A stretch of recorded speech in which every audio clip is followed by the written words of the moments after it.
Et c'est à présent l'heure de la revue de la presse et des médias israéliens sur Studio Qualité depuis Jérusalem. Vers des primaires, c'est le titre ce matin du Yediot Aharonot. Le quotidien, comme le reste de la presse israélienne d'ailleurs, nous parle de la décision prise hier par Benjamin Netanyahou, le président du parti, et par Chaim Katz, président du comité central du Likoud, d'organiser des élections pour la direction du parti d'ici 6 semaines. La date précise des élections n'a pas été donnée par les deux hommes et ce détail a son importance. C'est ce que nous explique ce matin Moran Azoulay dans le Yediot Aharonot. Des élections avant le 11 décembre pourraient avoir des conséquences dramatiques pour le Likoud et pour Benjamin Netanyahou et peut-être aussi même pour l'État d'Israël. Selon Moran Azoulay, les élections avant le 11 décembre, date de la dissolution du Parlement israélien, pourraient permettre à Gideon Sa'ar de former un gouvernement et d'éviter de nouvelles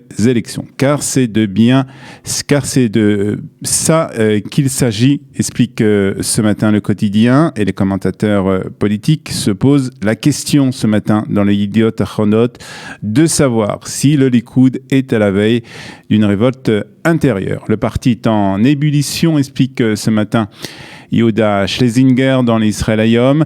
Sa'ar contre certains députés du Likoud et plus particulièrement Gideon Sa'ar contre Nir Barkat. C'est le titre du Yediot du Israël Hayom ce matin.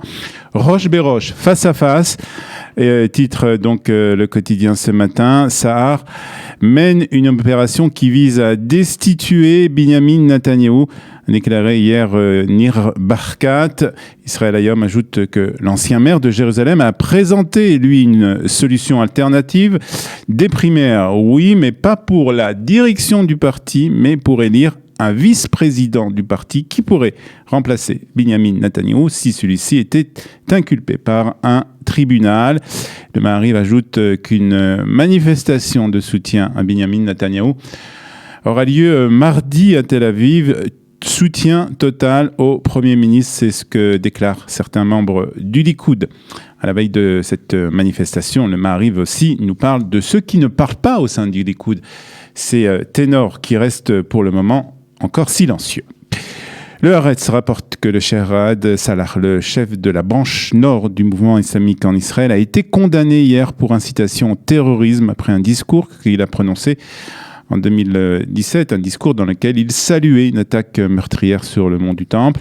Le dirigeant a été arrêté et inculpé il y a 2 ans pour avoir rendu hommage à 3 Arabes israéliens qui avaient abattu 2 policiers israéliens lors d'une attaque en juillet 2017. C'était à Jérusalem. Donc le quotidien nous rappelle aussi que Salah a été condamné à plusieurs reprises pour appel au terrorisme et a passé 9 mois en prison en 2017 pour incitation à la violence et au racisme. Et puis toute la presse nous parle ce matin d'un homme d'affaires libanais, qui a décidé d'offrir à une fondation juive européenne un chapeau haute forme et d'autres objets qui ont appartenu à Adolf Hitler.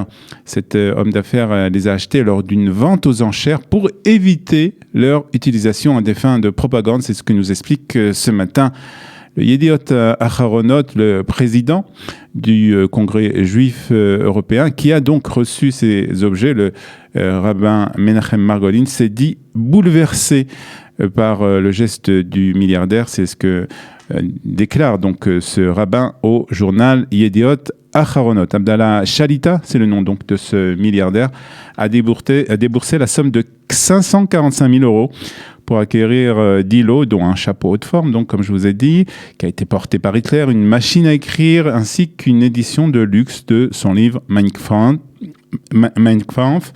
Le président du Congrès juif européen n'a pas expliqué ce qu'il avait l'intention de faire avec les objets achetés par le milliardaire contre la diffusion de la haine. C'est le titre du Yediot ce matin qui nous parle donc de l'achat de ce milliardaire. Et puis, à l'approche de la fête du Sigd, la fête qui commémore l'arrivée des Juifs d'Éthiopie en Israël, le Israël Hayom nous présente un projet intéressant.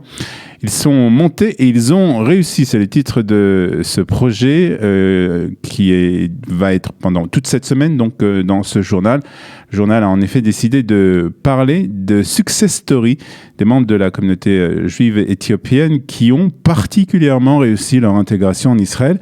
Et le quotidien commence ce matin par nous parler du docteur Doron Pakada. On me prend des fois pour un ambulancier, déclare ce docteur éthiopien au Israël Hayom. Il raconte les difficultés qu'il a rencontrées pour arriver à son poste et ajoute qu'il espère être un exemple pour les jeunes membres de la communauté éthiopienne.